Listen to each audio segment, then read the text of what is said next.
Welcome back, everyone, to the Broker Room Podcast. I'm Michael Simon, and today from the Twin Cities, Minneapolis, Minnesota, we have Chirs Bremner joining us. Welcome, Chris. Thanks, Michael. Thanks for having me. Yes, sir. Glad to have you here. And before we dive in, quick note for our listeners. Chris has been crushing it in the real estate market since going full-time in 2020. We're going to be talking about his journey, what the market looks like right now in the Twin Cities, the challenges agents are facing, and how AI is actually showing up in a listing-heavy practice like his. So having said that, Chris, let's start at the beginning. What led you into the world of real estate, and how did you get to where you are now? Yeah, I got here very accidentally. I had a fitness-related U2 job running a corporate wellness program for a large company here in the Twin Cities. COVID came along. I was the guy in the gym. I was very literally one of the first guys that got axed because of social distancing and all that kind of exciting stuff. At the time, I had a real estate license that was sitting there doing nothing. I had 2 young kids. I had a house, a mortgage. I had the American dream sitting there without a way to fund it. So I kind of looked at that real estate license and it was now or never. And so I jumped into that full time in 2020, and it was one of those things I probably would have been too chicken to do it on my own, just a commission-based, kill what you eat kind of living structure. But I couldn't be happier I ended up there. I made more money in my first 3 months of doing real estate than I made in a year up into any point in my life. I just kind of took off from there and haven't really looked back. That's incredible. And yeah, that's a really, high risk, high reward move, but very happy, it worked out for you in such a timely fashion as well. Can you talk a little bit about, your practice specifically and what you've been focusing on since you started in the real estate industry? Sure. Well, when I started, to be very honest, I had, like a lot of agents, no idea what I was doing. This industry trains very heavily on how to get business. It doesn't train anything on how to execute the business. So I kind of stumbled around my first few months. I found myself a business partner about 6 months into this, and we set ourselves up.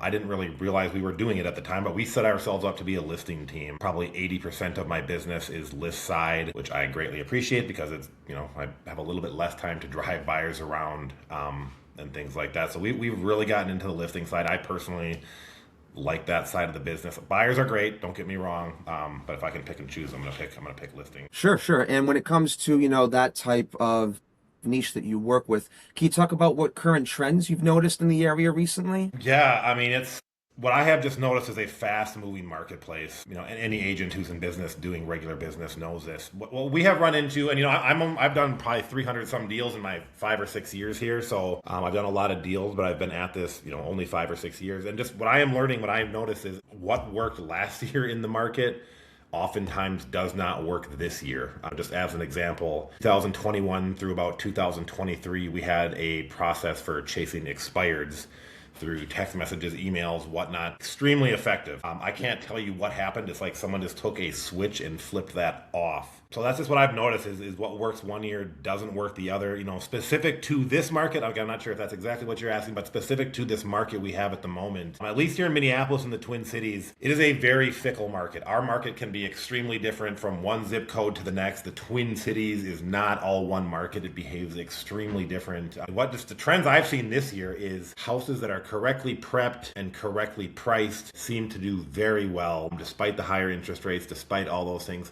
Houses that miss the mark on either of those, that come out of the gate priced too high, or the seller leaves a bunch of that deferred maintenance, for the next buyer, or the buyer wants to pick their own carpet color. This is not that market. These buyers want to do nothing. They want turnkey, ready to go homes. Yeah, I've been noticing that too, not just, from your area, but other agents I've spoken to all over the country. I've, echoed similar sentiments. And you raise an interesting point, what works, one year isn't necessarily going to carry over to the next. The industry's ever changing, ever evolving, especially with the rise of AI, which is one of the topics I wanted to touch base with you on today. So, we just talked a little bit about the trends you've noticed in the industry. Have you seen AI impact the industry at all, whether it be, people or your practice personally? Absolutely. I think AI, and I'm not an AI wizard, but from what I can tell, AI picks up steam on a daily basis. It really got on my radar probably about 18 months ago, and it's cool. It's kind of like Google. After a couple of months, I was like, okay, this is not like Google. So I really started using AI probably, a little over a year ago. I have a YouTube channel myself. It's incredibly helpful for scripting, pulling together complex data, things like that. I use it a lot there. I will use it for market analysis, research trends. But yes, just to answer your question, it's everywhere, and there's all kinds of tools from automated follow-up to lead gen systems. So AI is extreme. It's a little scary, and I personally feel that if you do not have a handle on this, if you think AI is one of these passing trends or you dismiss it as Google, you're going to be dead in the water here in a couple of years, because the people using it are going to blow right by you if they haven't already. Absolutely. Out of all the people I've spoke to on the podcast, no matter what their niche is, what part of the country they're located in, that's the one topic everybody seems to universally agree on. AI, it's not going to, completely make real estate agents go away. I mean, that's buying a home is one of the biggest decisions you can make in life. There's a lot of emotion involved, many other factors. And while AI can certainly help scale and streamline the process, we're always going to need that human connection to actually pull the trigger and move forward with it. But the point being, what is going to happen with AI is the gap between those who do not use it versus the ones who do, that's only going to widen. And that's what I think, everybody can come to agree on. Absolutely.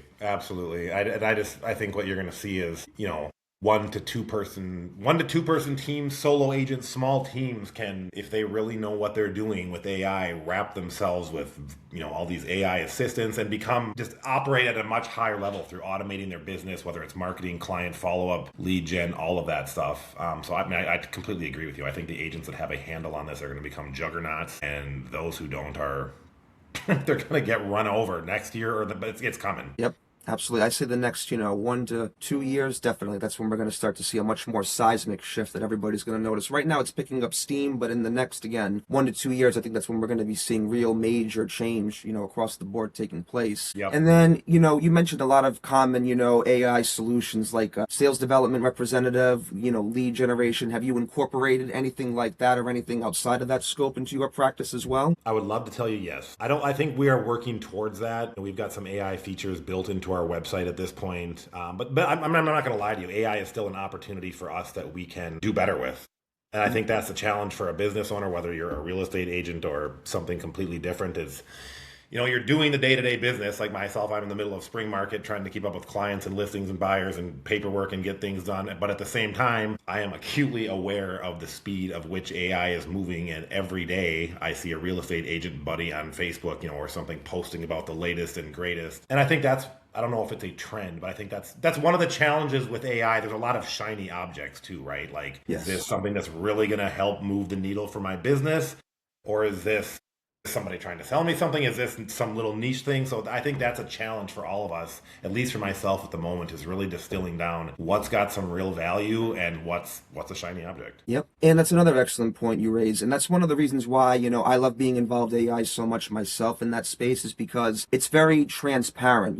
There's always going to be a solid breakdown of, if you want solution A, here's how much it's going to cost. Why is it going to cost that much? And more importantly, how much are we going to save you at the end of the day by charging you that versus, you going elsewhere or a more traditional route in paying for that. So that's one of the things, I love most about it. It allows for that transparency. And then, getting back to, zooming out a bit here, we talked about, the trends you're seeing, the challenges, back to your team. Is it just, you? Do you have any partners, any other agents you work with? So, yep, I have the Twin Cities, as we're called. So I live on the west side. I'm the Minneapolis guy. Minneapolis has had lots of press lately. My business partner is on the east side of the river, so he's over in St. Paul. So we cover the metro that way. We've got a couple buyer agents on our team. We have a full-time admin who is in Venezuela, actually, who is fantastic and helps us out. So we're kind of a small team here in the Twin Cities. We kind of like it that size. We can grow, but I feel like you lose some control and some of the quality goes down. But maybe that's one of those places where AI can step in and prevent things like that. Yeah,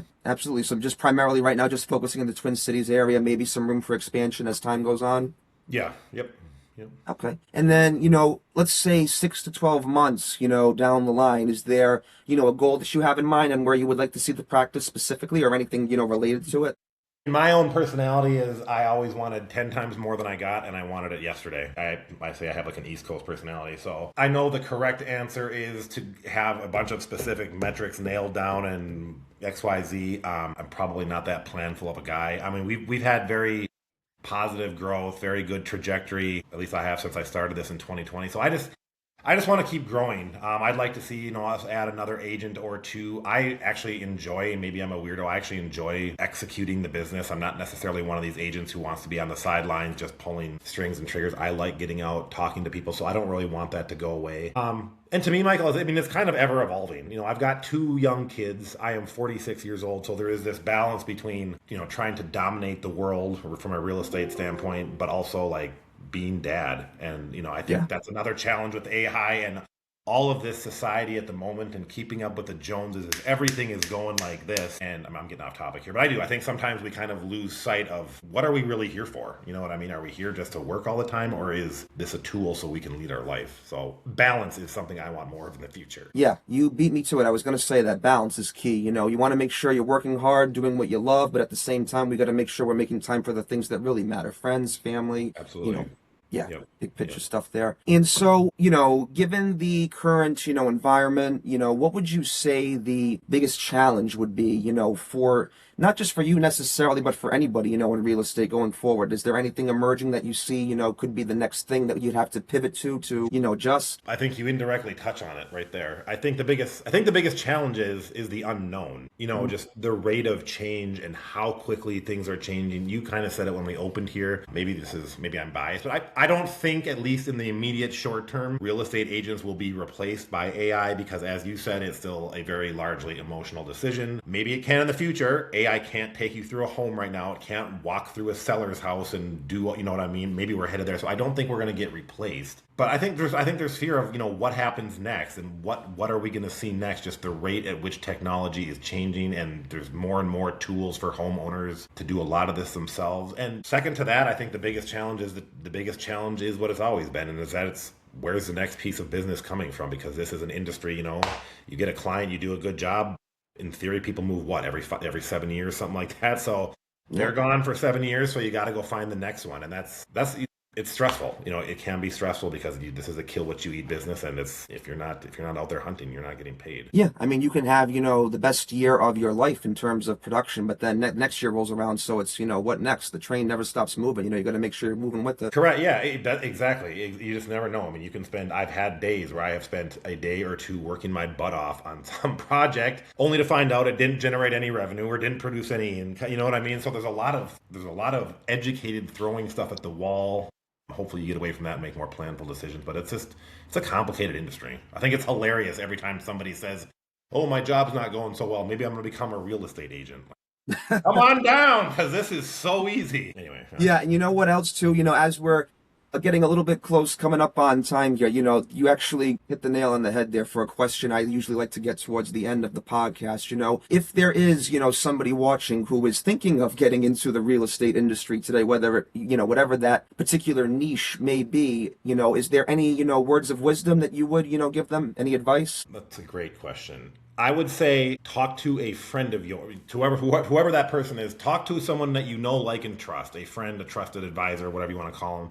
Sit down with that person and ask them to talk you out of becoming an agent. And I don't mean you shouldn't be an agent, but like in my experience, a lot of people become an agent because they saw a friend sell a house. They saw that one nice commission check, and I'm going to become an agent. And what people don't realize is you see the glamorous check on the back and you do not see everything that went into getting that check, the late nights, the phone calls, the stuff away from your family. So, I mean, I love it. I like working for myself. I don't do well in the whole corporate environment, but I think being a real estate agent is semi a lifestyle almost. This is not your typical 9 to 5. You wear a lot of hats. Just, man, sit down with somebody and ask some hard questions. Ask them what they don't like and just really make sure it's for you. Yeah, I agree, especially if you're going to do it full time. I mean, I know people who, have 9 to 5s, but they do real estate on the side, which I think is much, much more manageable because, you've got that steady salary coming in, you got your expenses taken care of, and then you've got this nice option to have, for additional income. There's not as much pressure. So I've been seeing that a little bit more just, for me personally. So I think that's a route to consider too versus, just dropping everything and jumping, full and saying, oh yeah, I'm going to be a real estate agent. I'm going to make a bunch of money right away and it's going to be great. Yeah, that's That's exactly what does not happen. To your Yeah. point, unless you hit the lottery, you are not going to jump in and you are not going to make a lot of money, right? I mean, this is a business that has a spin up cycle. It takes a while to get going, get your name out there. You know, when I was brand new, I was like, who the hell wants to hire some guy who's never sold a house? You know, so there's just some stuff to think through when you're getting going. Absolutely. And Chris, this has been fantastic. You've given our listeners a really clear picture of what a high-performing, listing-focused team in the Twin Cities actually looks like in 2026. I want to thank you for being so open about the journey, the challenges, and where AI fits in. So before we wrap up, for everyone listening, Chris, if anyone wants to connect and learn more about you or what you do, where would be the best place to do so? Yeah, probably on the web. Our website is MN, like Minnesota, MNSOLD.net. You can find me there, get in touch. If you punch my name into Facebook, social media, I'm very easy to find. I'm on YouTube as well. So yeah, I'm pretty easy to find if you start looking for me on the web. Excellent. Make sure to make that in our video here as well. Chris, again, really appreciate you coming on. That's all for today. Hope you have a good one. Absolutely. Thanks for having me, Michael.